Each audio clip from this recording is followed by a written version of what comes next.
here we are in the caravan. In your caravan. Yeah. I am truly honoured to be in your caravan, Bob. And of course, this is Martin Bloody Thompson. Martin Bloody Thompson. That is I, Bob. It is. So I thought everybody knows Martin, but nobody knows him. Oh. I mean, you know, he's known as the ginger twat, what he is to me. The ginger twat. But is there more to it than that? Oh, that's a and good we're question. going to answer that question today. Okay, I like that one, Bob. Yes. So, Martin, dear boy, how did you start modelling? It depends. It's... How old were you? 7, 9? 7. It was Oh, 7. it actually started before. Oh, really? What, in the womb, or...? In the womb. So my granddad was an engineer on Concorde. Excellent. And then my dad actually did model flying many years ago. Crikey, I don't know how long, many years ago. Right? Yeah. Like 50, 55 years ago. Bloody hell. And then, obviously, he had a glider and he flew it and it went wrong. This was still the days of free flight gliders. Yeah. And everything. And it was really by the time I was about 4 or 5, I started making paper aeroplanes. Oh, it wasn't like you were exploring and you suddenly discovered this old stuff. No. I've never seen any of my dad's radio-controlled stuff or anything, or the aircraft he first made. But I sort of started making paper aeroplanes, and in the paper aeroplanes, I thought, well, there must be more to it than that, or I can make something more than that. So I started just taping pieces of paper aeroplanes together. Were you one of these people that, when you got something, you took it apart? Oh! And never put it back together again? Oh, absolutely, yes. My granddad, I used to go around my granddad's. My granddad was huge into Hornby trains and collecting trains. Yeah. And he used to give me, so I'd go around his house and he'd used to give me trains. And I had a big train set that my dad kindly made me. And then I would put the trains... I'd get the trains, run them around, and then I'd take them apart and just see how they they worked. The thing is, though, when you're a kid, you're always so confident, aren't you? Oh, I can do that. I can never fix put it it. back together again. The computer's broken. Don't worry, Mum. I can fix it. And then Mums in their glory would trust you. And then before you know it, the computer's in a million pieces all over the kitchen table. Yeah. So okay. So you were 7. You were doing paper darts. That's it. Taping them together, putting brushed motors on them, and then it was 7. It was Christmas time when I was 7. Yeah. And my gran purchased me from the Argos catalogue a single-channel radio-controlled aeroplane. And after a couple of flights, it ended up crashing into the tree. Yeah. Understandable. And then I've seen you flying. Well, even if you watch back on today's video, clip here, tree. I did nearly crash into a tree once again. And from that, the model crashed into the tree, went to the local model shop, and it just so happened a chap called Jeff Cook was, at the time, the club treasurer for the Chopham Common Model Flying Association. Ah, yeah, Chopham Common. Chopham Common. And he said, why don't you come up Chopham Common and... Come up Chopham Common, little boy. That's it. I was with my dad in the model... Oh, a lot more than that to it than that. And from that meeting in the model shop with Jeff Cook when I was 7, my life's evolved around model aircraft ever since then. And even today, I am still internally grateful for, well, one, Jeff being in the model shop. Fate. Jeff inviting us up the model shop. And then really everyone up, Chopham Common, John Miller, Alan, Jeff, and everyone who sort of kind of came on my journey, been on the journey of learning about and exploring model aircraft. So you didn't really sort of teach yourself to fly. You got taught, or I sort of got taught. I must say, at the age of 7. Because I've got to have words with whoever taught you, mate. That's it. This is the 4th coffee off today, so my word, I'll be. Choo-choo! Buzzing, mate. Really kind of like, it started off with my dad. Started off with me learning, but credit to my dad. My dad also learned at the same time with me, and I'd always be dragged, if it was raining, if it was windy, if it was a horrible weather or the best day in the world, I'd be dragged up Chopham Common with my dad, and we would just learn model aircraft. Yeah, bloody hell. Just learn it from there. So it's sort of my dad sort of started off. I learned, and it was like a process of however many years. Yeah. Over however many weekends. How many planes do you think you crashed, Martin?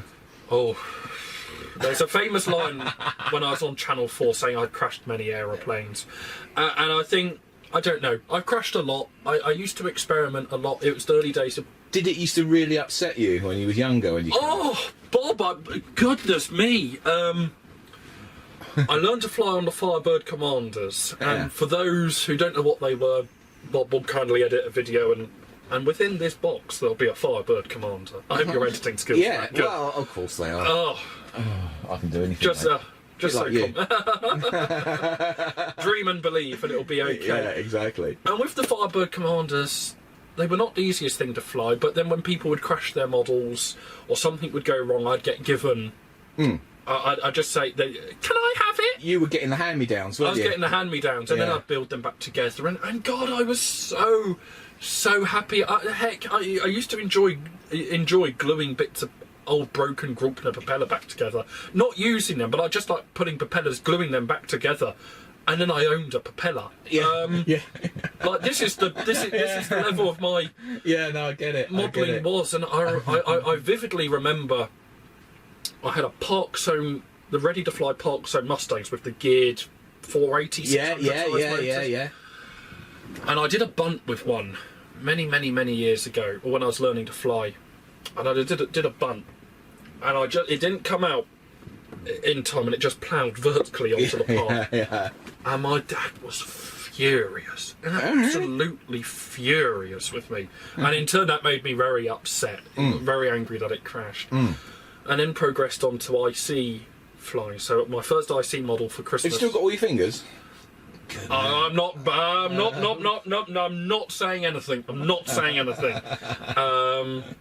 to tempt fate with that. But IC flying, I got the Black Horse Tornado. All right. It's like a high wing. Yeah. It's like a Black Horse Super Air, but a high wing version. Yeah. And had that. That was my first IC model. My second one was a Harmond rocket that someone crashed, and they gave it to me. And that was my first low wing model. It didn't have a cowling, it had an MDS 48 on it, low wing Harmond rocket, and I just remember I just held a little bit too much up in. I didn't realise that I would stall it. Just held a little bit too much up in, and it just went in, and I just remember walking, landed short of the runway, and I just remember I think the wing was off, the undercarriage was on. Yeah. And I was just in tears. Honestly, I could imagine, man. I was in tears. I was absolutely in tears. And so now it's like when I'm at a flying site. I was at a flying site in Germany at the weekend, and there was a young lad, William, and his plane went in, and he was crying. And I don't think people understand, but I think a lot of us will understand that emotional connection you have. Oh God, yeah. So a plane is a lot more. People don't understand. If you don't do model flying, you don't understand it. But a plane is not just a piece of balsa wood and covering. It's a lot more. That emotional is a bit of you. Yeah, completely. I mean, model building and flying is character building stuff, isn't it? Absolutely. You know, because you can spend, weeks and months building a plane and go out and fly it and crash it on that first flight. Yeah. And then you've got to pick up those bits and go and do it again. Absolutely. Absolutely. It's character building stuff, man. Just character building. and yeah, I just remember it just went in, it crashed, and I was just in tears. But thankfully it got repaired, and it didn't have any undercarriage. And I just learnt the hard. I learnt by crashing a lot of models, a lot of things go wrong, but you just grateful for my dad, just persevered. And everyone at the club who sort of gave me stuff. Yeah, so most of your flying was over like Chobham Common then? Chobham Common. Yeah. If people haven't been there, it's a great place, isn't it? It's a great place. Just a beautiful place. And yeah, it always holds a strong place in my heart. And it's great if you're into planes, because you get all the stuff from Heathrow flying over. Yeah, absolutely. You've got Heathrow, you've got Fair Oaks. Yeah. It's a brilliant site. Very lucky and very grateful for Chobham Common being there. Yeah. My dad and everyone at the flying site who gave me the opportunities and just persevered with that little terrorising kid Yeah. that I was, and still am. Yeah, well, you know, there aren't many of them around anymore. No, I'm a great advocate for that now. Yeah, completely. Moving forwards and with what I'm up to now, I'm sure many people will know me from various things I've done, but none of it would have been possible without my dad and the people at the Model Flying Club and just the support of everyone. It's changed my life. It's made me who I am. And everything I've got has stemmed from Chobham Common. Yeah. It's developed you as a person, hasn't it? Mm.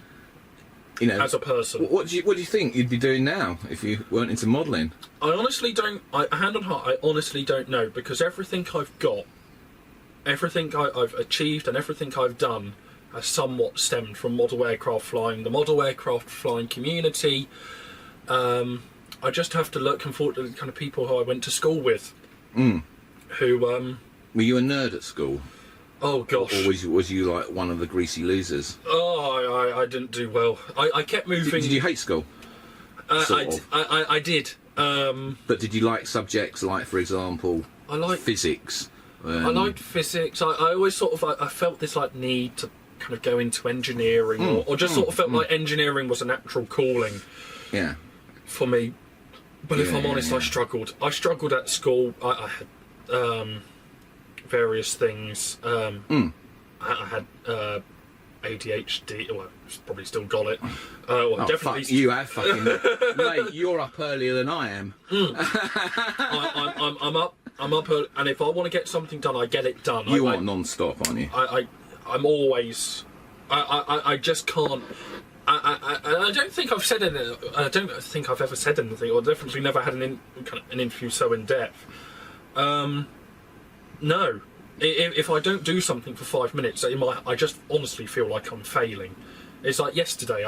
It got to 2 o'clock and I was exhausted. In the last 8 days, I'd been in 6 countries. Yeah, you've been around. I've done Mallorca. I've done France, Belgium, Netherlands, Germany. Been at the flying site, driven back on Monday to then drive to Blackpool, hotel in Blackpool, Preston, Birmingham, looked at buying a load of boats on Tuesday morning, and then whatever other meetings I had, and it just got, I was just tired, and it got to the point I just have to go home and go to bed. Yeah. But just being at home at bed, I thought, well, I've not done. What I can do now? That's it. What have I done? What have I done? Oh, I've not done. And then you sort of think back, actually, Martin, you've done a lot. You've done a hell of a lot. You've done a hell of a lot. It's just having that kind of constant stimulation. And without that, I really struggle. So it's always just being busy, being on the ball, creating, achieving, and just doing my best. So with that school, or back to... Actually, I was just going to say, I've been thinking about this because, like you say, slightly different interview maybe from where I was going in the beginning, but it's good because of other things. So you said you know ADHD, etc., etc. Yep. Do you think like doing the modelling and stuff like that helped you? Yes. Do you think the modelling enabled you to learn stuff that you might not have been able to learn if you were just trying to learn it at school?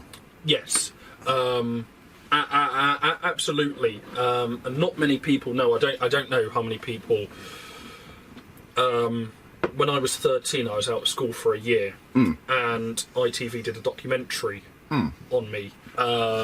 Were you? I don't think anybody's seen that. No, my face was censored out. It's still floating around on the internet somewhere. But that was to do with ADHD. I think it's on YouPorn. Quite well. There was a little while. I don't. We'll go off. We've gone off, but the problem is, I wouldn't be. I know there have been videos of me on such sites, but not in the same way as what you're thinking of. I remain fully clothed. That's a small tangent. So. Okay, let's pull this back on track slightly. With that, because yes, it's really about your modelling to a certain extent. So, of course, you're a prolific, not the Vogue type. You're a prolific buyer and seller. Formerly, yes. And you started at a very young age doing that as well, didn't you? Yes. So yes. Well, back it all. Can you remember the first thing you bought and sold? The first thing, it was when I was 3 years old. I'd grow vegetables in the garden, and then from that I tried making a train track in the garden out of guttering and ride on toolbox. And I'd sell, like, I can't remember what tickets they were, like phone top-up cards. They'd be like tickets for when the neighbours or someone would ride on my trains. No one ever did, but we tried. But I think stemming back a little bit to the ADHD, a little bit back to buying and selling, I created almost a perfect world for myself. It's just from the model aircraft world. Started off with 12 9-gram servos when I was 10 years old, purchased them off eBay, 12 for £20, sold them for £30, and then everything I obtained and got since has sort of stemmed from... But, so, probably though, I mean, to be in business, you've got to have a drive, right? Yes. And so maybe, you know, ADHD actually was a benefit to you. It was. I didn't realise. You sort of don't give up.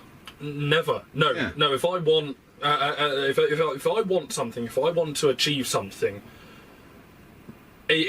someone will tell me no. It's all the time people tell me no or various things, and it's well, I'm going to do it. I'm going to achieve it. It's whether you want to be on the team with me or not. Yeah, exactly. I'm going to do it. So if you want to be on the journey, be on the journey. If not, I'm not worried. I'll just carry on into it. So yeah, always driving, always working, always wanting to achieve, and better to try and fail than not do it at all. That's it, and create and to create things. So with the model aircraft, and when I was buying and selling it so prolifically, it was brilliant because it would be that spontaneity. A phone call would come through. Martin, I've got 100 aircraft. The house needs to be cleared by the end of the week. Brilliant. In 24 hours, I'd find myself... Within the next 24 hours, I'd wake up at 3 a.m, drive to Scotland, pick up a load of planes, drive back, get them all sorted out, sell them, distribute them, or do whatever I needed to do. I just loved it. So there's the key, isn't it, to buying and selling and making money, is not to buy one. No! Right? It's to buy everything. Is to buy everything. I know a lot of people... At times, people would criticise me, or there'd be posts popping up, or I think it's sort of again where ADHD probably played a good part in it. It's sort of like with that moral compass side of things. The amount of times I've been in opportunities or positions, and it came at my detriment at times because I'd overpay. If something was worth £1,000, I couldn't just offer £100 and walk away with a clean conscience. Exactly. I couldn't do it, so it's always I had to pay a fair. A fair amount, but the problem is when someone spent 60 years of their hobby making model aircraft, and they've got to get it. There's that sentimental value. There's that emotional attachment. Yeah. I think I did a video about that last year. And it's like, great. Grandad spent the last 10 years of his life building 20 Junior 60s. Yeah. But the 20 Junior 60s are half built. They're part finished and they've been stored in the loft. The bolstwood's dried out. The glue's gone. I'm sorry, they're worthless. Yeah. It actually costs me money. But they're vintage. There's that no, and I have it with models. I get that emotional attachment. Like when I crashed my first low wing model. I was crying because I had that attachment to it. In reality, that model, someone was going to throw it in the bin. And it was powered by... You gave it a second life. I gave it a second life, and it was powered by an MDS 48, and it had a load of old servos in that Jeff kindly threw in the model. But that model was strong enough to make me cry.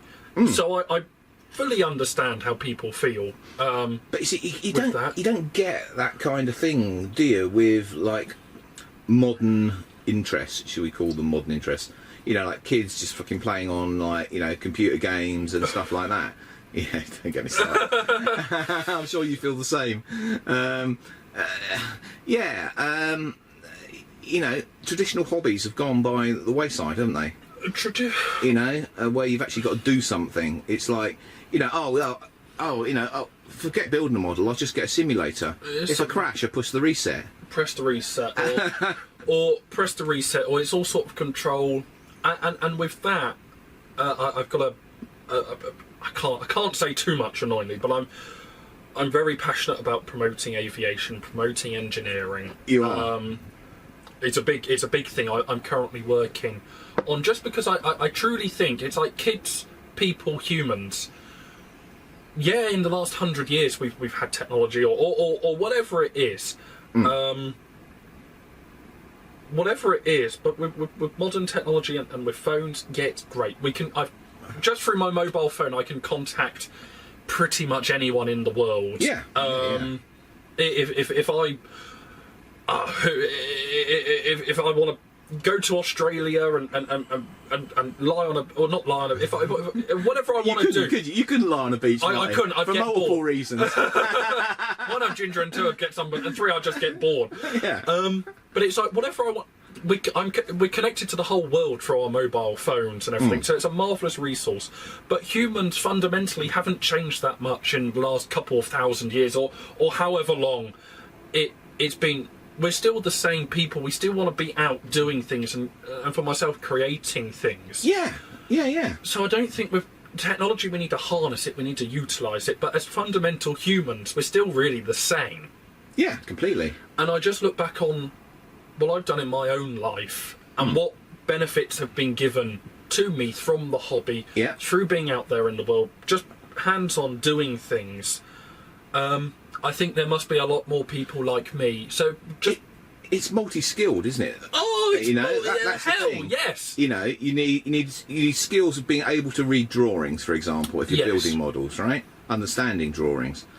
You need woodworking skills or whatever, yeah? Yes. You need electrical and electronic skills nowadays. Yes.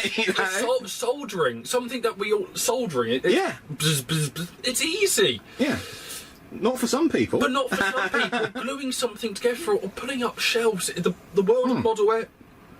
And what I love with transferable skills. Oh, absolutely, the transferable skills. And what's brilliant with model aircraft, it's not like a profession where it brings like a profession. If you're an engineer, you meet other engineers. Yeah.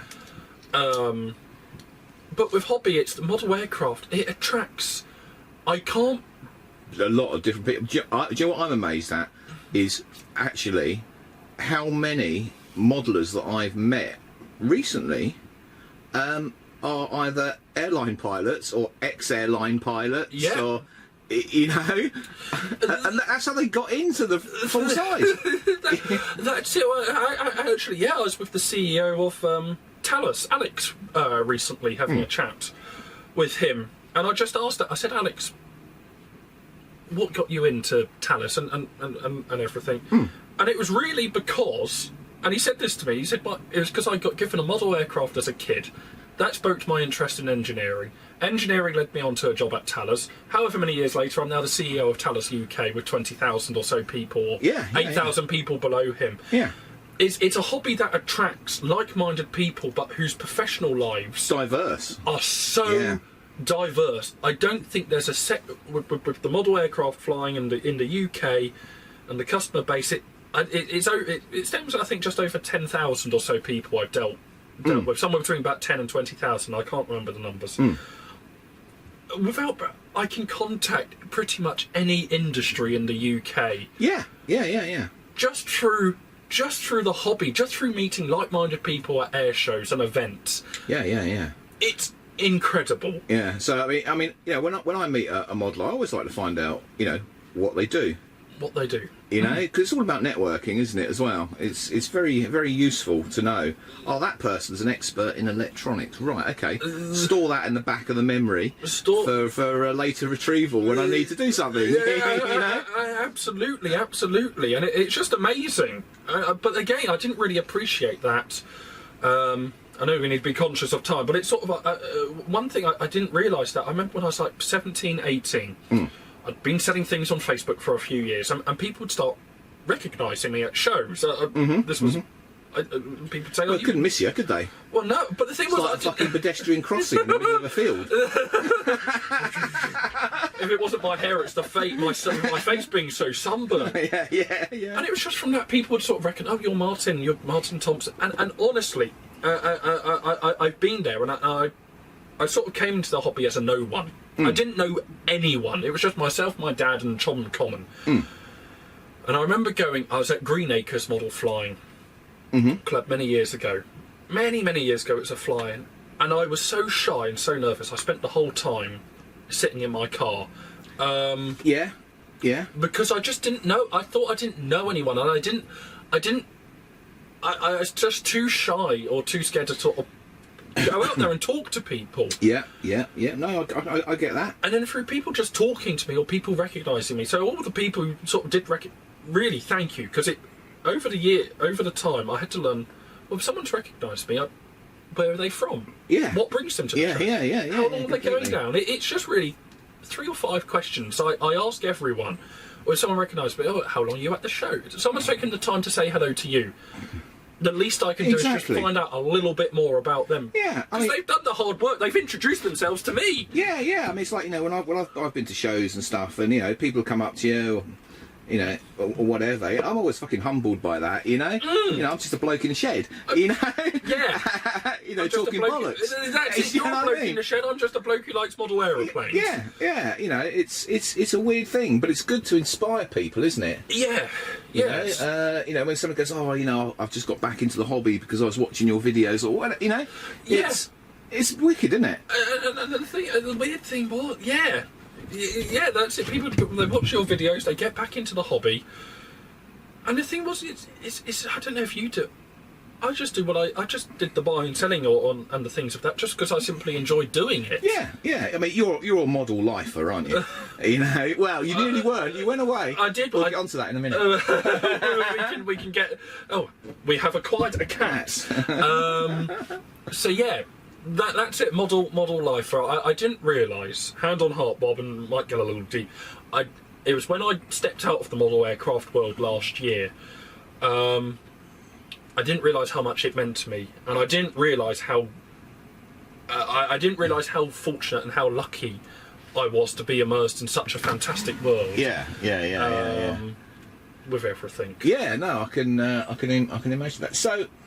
Ignoring you weren't Jeremy Kyle, were you? I wasn't. That's all right then. So, ignoring this first experience of television. Oh yeah, Channel 4 Battle of Britain model. Well, that's what I was going to go on to. Yes. So, how did that come about then? The Channel 4 one. Because I'm sure there was a lot of people watching that going, bastard, how'd that twat get to do this? I know, I did. That's it. If it was like, why wasn't that me? That's it. I honestly don't know. I don't know. And a fun thing with that, at the time, I think I was 19 or 20. I was 20. I just turned 20. And I was the membership secretary for the Tropical Flying Club at the time. And the email landed in my inbox, and I don't know if I was approached. Hand on heart, I don't know. I don't know if I was approached because of the buying and selling people. I don't know if someone put my name forward, or they just simply emailed me. They simply emailed me because I was just the club who had my email address. Yeah. And I just thought, there's no way I can't get on television. That's nonsense. Well, like going back to like you were saying a minute ago, where you end up sitting in your car not wanting to speak to anybody. That's it. It's not what I want. I just didn't know how to go about it because you'd sort of there was all the big names, people who fly at shows. They're suddenly in the field. It's like, well, how on earth am I meant to introduce myself? Yeah. These people. They won't be interested in talking to me. I had this weird. They're like gods, They were. Did you have a modelling idol? If I'm honest, there's a few. But I think we've got Steve Holland. I know I was with him at the weekend, but Steve Holland launching that Reliant Robin into space on Top Gear. Yeah. Honestly, I know I love Steve and Sharon, and got a lot of respect. But I really don't think. I don't think they can ever imagine. But that's like captivating. That's someone who I watched growing up on television. Yeah. I loved that. That was like incredible. Did you think I want to do that? I want to do that. Little did I know that a few, like 10 years or so later, I'd be doing it, eating with him in a restaurant, or even being able to meet him or talk to him. Yeah. And it's weird, isn't it? It is weird. It is weird, and then even that's it. So keeping on track. I'm sure we'll come on to what I was about to say. Yeah. Later on, but just sort of like modelling icons, modelling gods. It's actually you're meeting. You're meeting. It is a weird thing, isn't it? I mean, I remember going to Sandown Model Show. Yeah. And that was a time, well, when it was still going. Yeah. And that they had like Hanno Pretner there. Yeah. Yeah, and stuff like that. And it's like, am I brave enough to go up and speak to him? That's it. It's weird. I thought, how am I going to like do that? And I went with my girlfriend, and I was only like 17, 18 at the time. Yeah. And I remember I got my girlfriend to go up to him. And my girlfriend had this like jacket on. Yes. And I got her to get Hanno to sign it. Okay. Yes. It's a puzzling. I do find sometimes when people. I'm hiding round the corner. Yeah, that's it. It's people send their wives or girlfriends or daughters. I don't know. I don't know whether. I don't know what it is with women and girls. They just seem. I don't know. I don't know if men overthink it a little bit, but women seem to have that, like, I don't know, even confidence or whatever. They just. Yeah. I don't know. Yeah. I don't know, but I've noticed that. It's people send their wives or girlfriends up to meet me. And it's just like, hello. My husband wants to speak to you. He's hiding behind that car. It is. It's my husband wants a photo with you, and it's just, well, sure, of course it is. Like, honestly, the amount of courage, because I see people, I always love to do, I lack the courage times to ask people for a photo.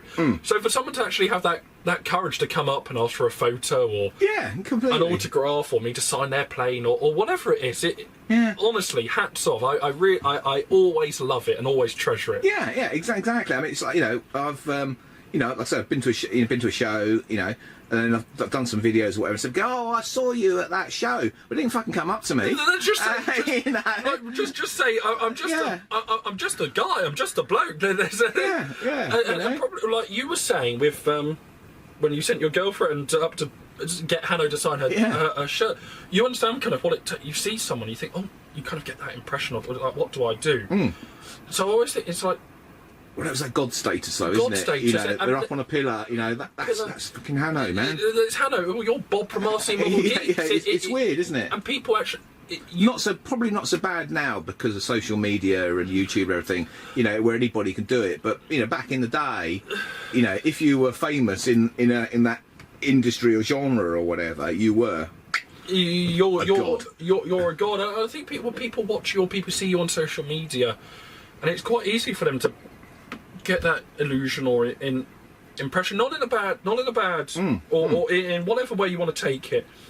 And I always think, well, that person's had the courage to come up and say hello to me, or like when people come up to you. I love speaking to people. Oh, it's the best thing ever, isn't it? It is. You just talk nonsense, and it's just golden. The trouble is, you end up not doing anything at a show, though, because if you're doing is talking to people all the time. That's it. You're just talking, having ice creams, and having a wonderful time, and so you sort of know what it takes to actually approach someone. So when someone approaches me, I'm honestly, I love it. I love it, and a great respect to everyone who've come up to me or said hello to me over the years and still do it. Honestly, it means the world. Yeah, completely. At the end of the day, we're the friendliest people in the world. We're just, we just like flying toy aeroplanes. Yeah, and having a laugh. That's all. But isn't that what the hobby should be about, right? Having a laugh. Don't take it too seriously. No. There are too many people that take modelling a bit too seriously. I would say, one or two. Can't mention names, of course. No. But I think it's interesting. It's interesting. I think through the business and with things more recently, and people I've met, show pilots, professional, or whoever it might be. Okay, so before you go on, who's your favourite show pilot at the moment, apart from yourself? Oh, I don't fly at shows. I don't. I know. No, I don't.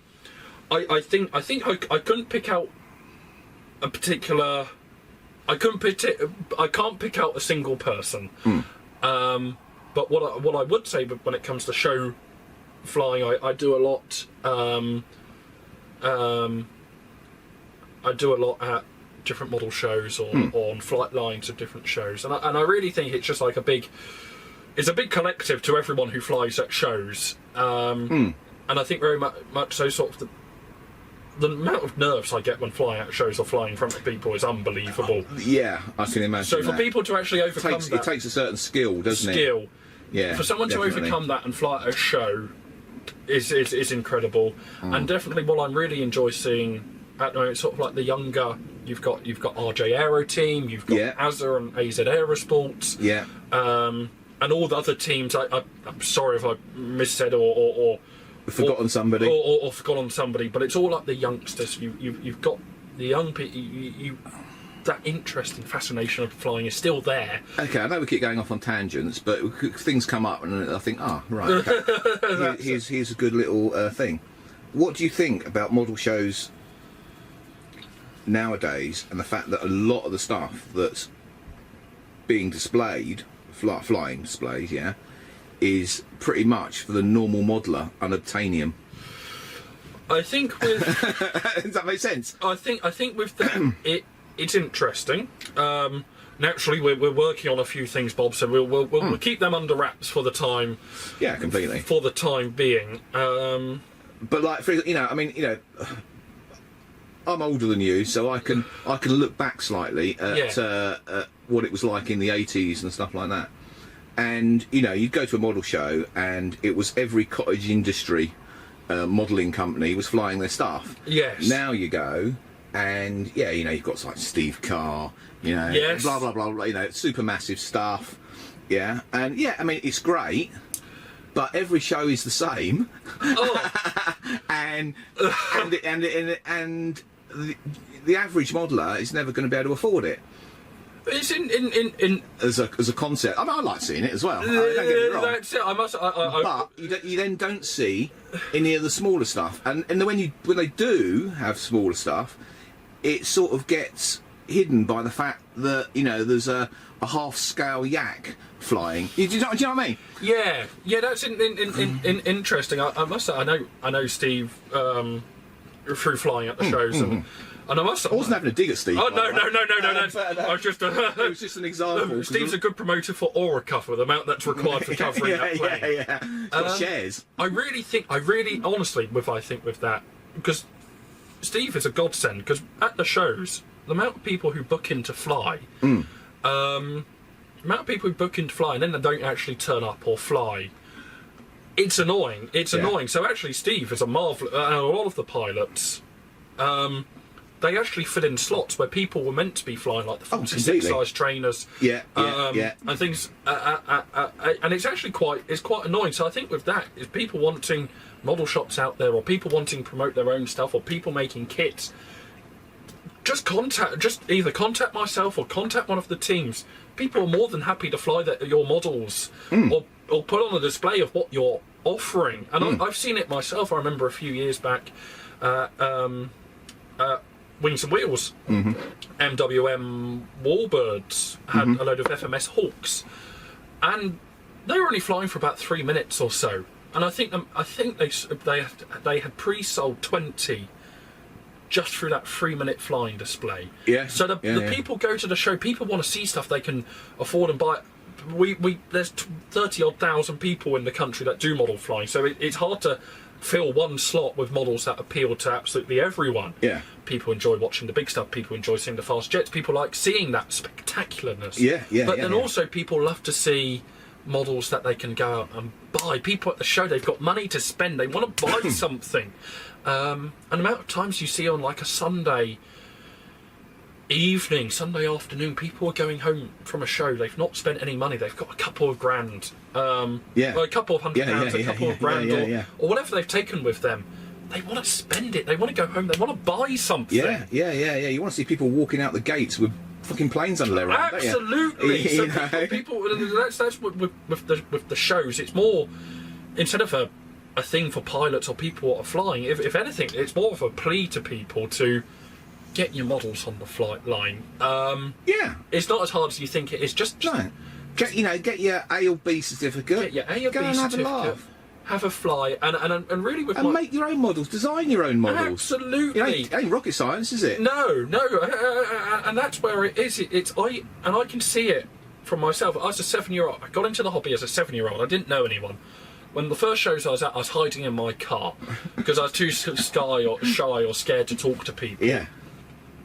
And whatever I've done in the model industry, the people I used to look up to, I now consider my friends, and we talk to each other. And in a weird way, the people I used to look up to now come up to me because of things I've done. Yeah. And it's weird because yeah. I still A complete turnaround. and I find that weird when it's like that because I look up to them. I wouldn't have been where I was if it wasn't for me looking up to them and being inspired by what they did. So it's a weird way, and really, whatever people are, they might be flying at the shows, they might be flying jets, or they might be doing whatever. They're just like you and I. They're just blokes, ladies, people who love it and have just happened to have got the formula right. And suddenly they're flying 20 grand jets. And being sponsored by whoever. And with the people being sponsored, the people with the 20 grand jets, people enjoy that.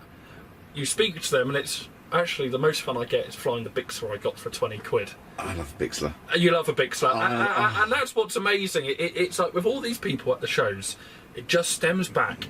We all have that interest in aviation and things that fly. Yeah. I know some clubs are... I nearly did a hand gesture and said a word. I'll do it behind the camera. That's it. I've come across a lot of people. I've blocked a lot of people. I won't deal with people. I've been to clubs and people get different ideas. We're all people brought together through model flying. Yeah. In the same way people used to consider what I did as people would think I'd pay too much or pay too little, or people can interpret things differently. Yeah, completely. So not everyone gets on with everyone, but the vast majority of people, we're just blokes, ladies, gentlemen, whoever. We just enjoy flying toy aeroplanes. Here's a quick question. One, are you all right for time still? Yes, cool. I should. Yeah. Yeah, sweet. All right. Oh, yeah, actually, no. Yeah, 10-15 minutes. We're okay. Cool. Right. What is the worst deal you've ever done? Oh, the worst deal I've ever done. Actually, I can think of one you were on about yesterday. Oh. The worst thing you've overpaid for so much and you've had to sell it for so little. Oh. Apart from your body. Technically, I didn't pay anything for this. Yeah. I know the gym memberships aren't cheap, but I've still not been to the gym. No, I've made... I think, if I'm honest, losing money, getting ripped off... getting ripped off is... I've been ripped off buying stuff. Yeah. If I'm honest, it's happened so many times. In a sad way, you just sort of... It's just part of the hobby. It's just part of the hobby. Yeah. I think I've dropped some right clangers, but I honestly can't remember all of them. But I've lost, I don't know, in total, probably in excess of about £50,000 in deals over the years. Best deal then? The best deal. I think they've all been. I can't say on those. I've had deals better than others. Yeah. So yeah, really, we're buying and selling. I've cocked up, messed up. I think the biggest ones, and this is just a plea to everyone. If you've run an engine 5 times, it's not new. Yeah. Count how many. If you tell me you've got 100 planes for sale, and I turn up and there's 6 planes for sale, I'll naturally be disappointed. I remember one. I've had a few actually. Travelled all the way to Scotland, 3 nights, and you people, you'll probably know who you are, and you might watch it. And I really wasn't happy. Drove all the way to Scotland. Had a night in a hotel. I think 2 or 3 nights in a hotel, and the weekend just went wrong. Went to this house, and all the planes had been scratched to death by a cat. Half of them were missing canopies, and all the planes kept in the shed were mouldy. Yeah. And then he It's like you've gone there to buy some firewood. That's it. And I was only there for 40 minutes, and he accused me, "Oh, you've been wasting my time, Martin." And it's like, I've driven all the way to Scotland, 2 nights in a hotel. Then on the way back, it was the same. I think that was when came down the country, popped into a chap in the Midlands, and job lot of planes, and I offered him X amount of money. And he thought, "Oh no, that's far too low, far too low." And it's like, well, no, actually, it's not. And I always make a rule: I'll visit someone once. If they waste my or something doesn't, I normally just block them, move on. It's just not worth reopening. You've wasted my time once. I can't do it again. I just can't. And with that, I offered him X amount. He refused it. And then a few months later, he got back in touch and said I could have it for £500 less than what I initially offered him. And it's like, well, I know you might get these misconceptions of what I did back then, but I know them. I do it on a very regular basis. I know what sells. I'm not here to rip you off. I'm just here to just buy it, sell it. That's it. Exactly. I mean, yeah, they could spend months trying to sell each individual item, you know, and get all the hassle, or they can just get it all gone in one hit. Get it all gone and in one. And they've got cash on the hip. Cash on the hip. That's it. And the same applies when I sell. So I've actually won like yourself and the Ostas. Yeah. I wanted to move on. You offered me. It's like, well, like that Radio Queen. You're on the way there. You're just going to leave. You go, oh, do you want this pile of shit? That's it for 20 quid or 25 quid or whatever it was. It's just you just got to draw. Just move it on. Get it going. Yeah, it ain't earning money sitting there. No, that's for sure. So yeah, that's it with the. Okay, the well, we'll do one more thing because people want to know. People want to know. Oh yeah, we've got 17 minutes. 17 minutes. Beauty and the Geek, eh? Beauty and the Geek. I mean, if you haven't seen it, you've got to watch it. It's available on Discovery Plus. It's on Discovery Plus. I actually signed up to Discovery Plus to watch it. Oh, you didn't, did you? Yeah. You watched it? Yeah. Oh, gosh. I think it was the last one I haven't watched yet. Oh, so you don't know who wins? Well, I do know who wins. Oh, okay. But, yeah, so how did you get involved in that then? Beauty and the Geek, it was interesting.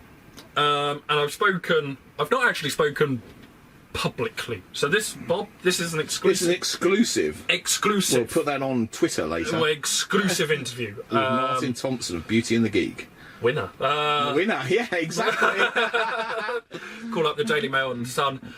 Beauty and the Geek. I did it. Actually, there's a few reasons why I did it.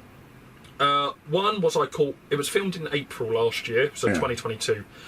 It was February 2022. I caught COVID very, very, very badly. Ugh, nightmare. And I know there's the conspiracy theory and whatever. Yeah, we won't.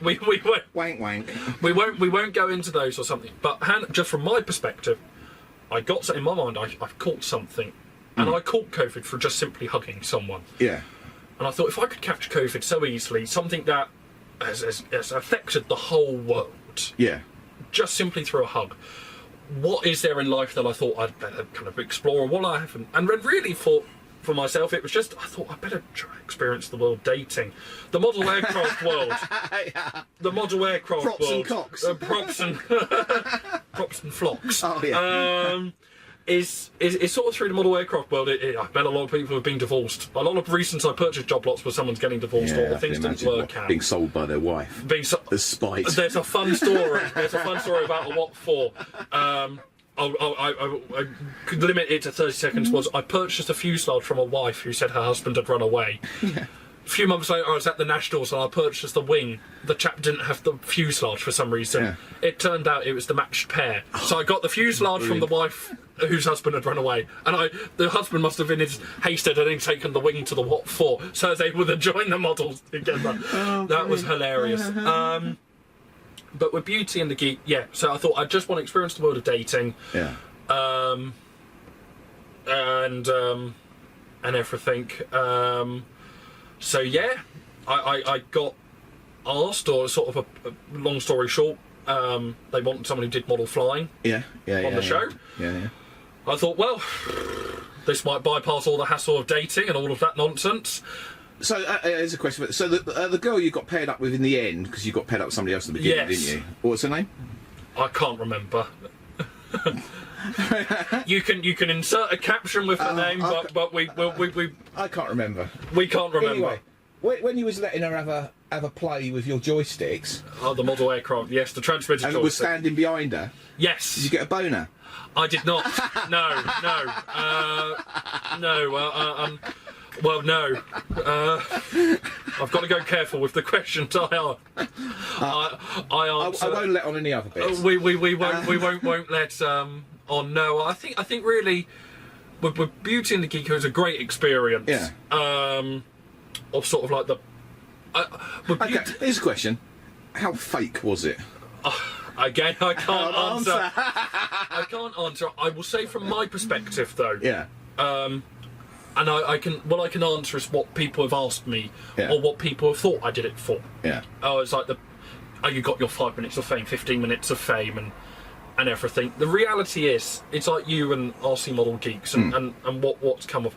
I just did Beauty and the Geek because it was at a time of the life where I wanted to experience something, and I was offered the opportunity, and I just said yes. Yeah. And I just threw my heart and soul into it. Yeah. So yeah. any of the challenges, anything we did, you never knew when you'd get eliminated from the show.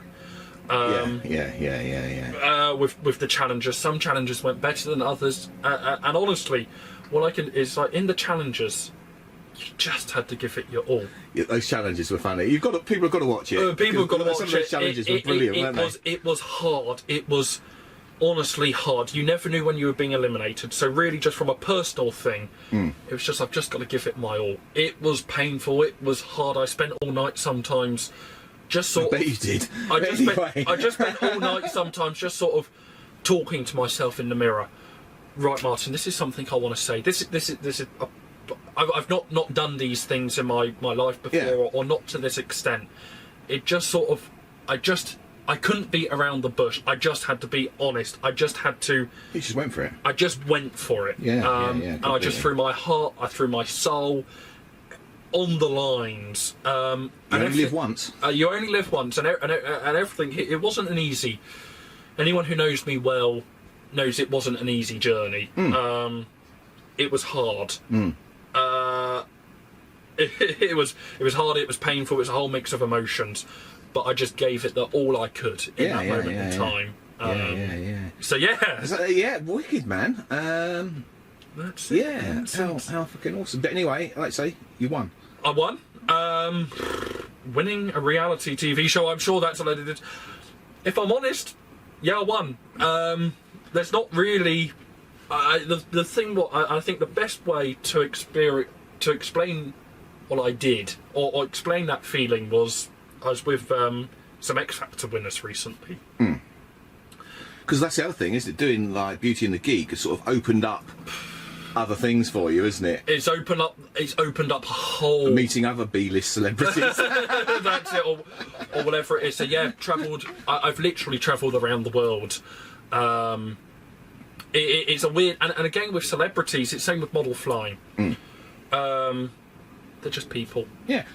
Do people recognise you from Beauty and the Geek? Yes. You'll get recognised in the most weird. I don't have my main phone on me at the moment, but the company who replaces garage doors for me when I need a new garage door. I hadn't spoken to them in about a year, and they called me up and they said, Martin, I called them up and they called me back and said, Martin, well, we've got your voicemail. Just let us know your agent's number now you're a celebrity, and we'll look at getting it booked in for you. I've been recognised in McDonald's, recognised in nuts and bolt shops. Excellent. And again, it's just people who recognise. It's the same as when I got recognised in the early days of Facebook. But now you know how to handle it, don't you? It's just you just handle it, and they're just people. Yeah. You do get some. Have you had any crazy... stalkers?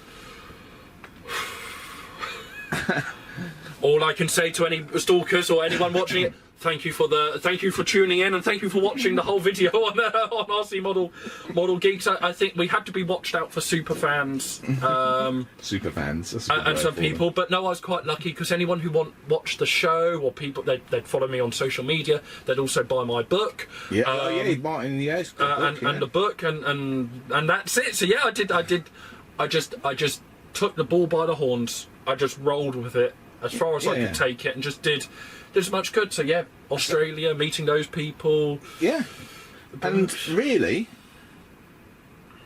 all of that just stems back to being on Chobham Common.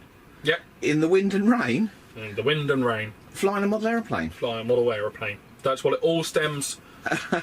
all stems from. Television, writing a book. Yeah. Everything, and that's why I'm such a huge. I don't think at times people realise how passionate I am about this hobby and promoting it and everything. Is no matter best-selling author, Beauty and the Geek winner, world traveller, volunteer, author, reality, whatever business owner, whatever. All of that is not. All of that, or whatever or illusions, or whatever people want to think of that. I'm a 7-year-old kid, basically. Yeah, aren't we all? 7-year-old kid who loves model aeroplanes. Yeah, exactly. And that's where all of that stemmed from. Yeah. Yeah, that's... We'll call it a day there. We can call it a day, yes. Well, that was unexpected for you, I think. You know. Yes, or me. But sometimes it's good just to do stuff in the moment. In the moment, and that's very much what it...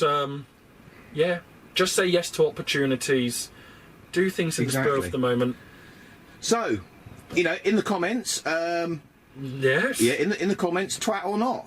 I forgot all of this. You forgot all about that? What's I forgot all about that. And yeah, people can... and if you see him at a show and you think he's a twat, just shout it out.